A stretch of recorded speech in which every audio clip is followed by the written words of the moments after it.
What is up mga bap? December 31 na mga bap. Time check 11:33. Kain tayo, nagutom ako. Sa mga pinanood ko sa Facebook, sabi may lechon, may mga barbecue, daming mga handa, no? Tapos ang saya, may putukan pa. Kaya sabi ko hindi sana kakain kasi may duty tayo mamaya. First Eve, may duty tayo. Meron naman tayong kanin mga baps. Nagsaing akong maaga. Yan, Christmas Eve nag-work tayo. Ngayon New Year's Eve mag-work din tayo mga baps. Kaya walang nagluto para sa ating New Year's Eve. Buti na lang meron tayong dito pang emergency mga baps. Ito, meron tayong butterfly sardines. Ayan, ito ng ating mga baps, ulam ngayong December 31. Pag ganitong mga panahon, mapapasana all ka na lang yan, no? Atin, pag ganyan na tanghali, nag-i-start ng maglechon, mag-barbecue, gumawa ng mga kakanin, magluto para mamayang gabi. Ayan, dito tayo nagre-ready para magtrabaho mamayang gabi.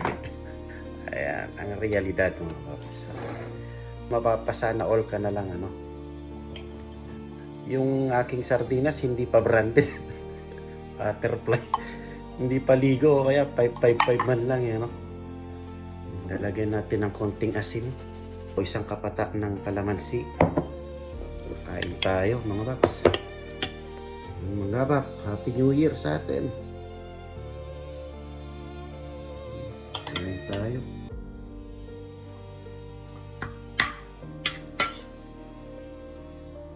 Ayan, Happy New Year mga bap. Happy New Year sa atin.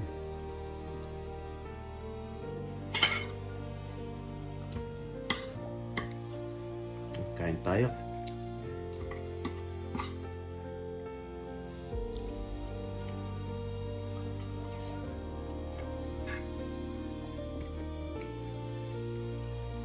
Sarap manood ng mga post ng mga natin, kababayan natin sa Pilipinas.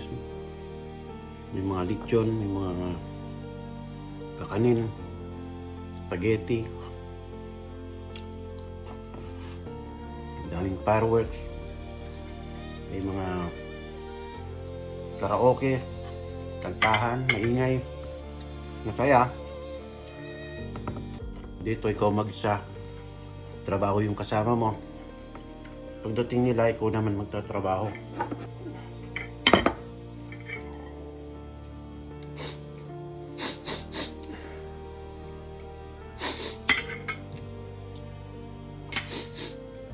Naubos ko na yung sardinas natin. Hindi ko na kayang mag-video. Hanggang dito na lang mga bab. Happy New Year sa atin.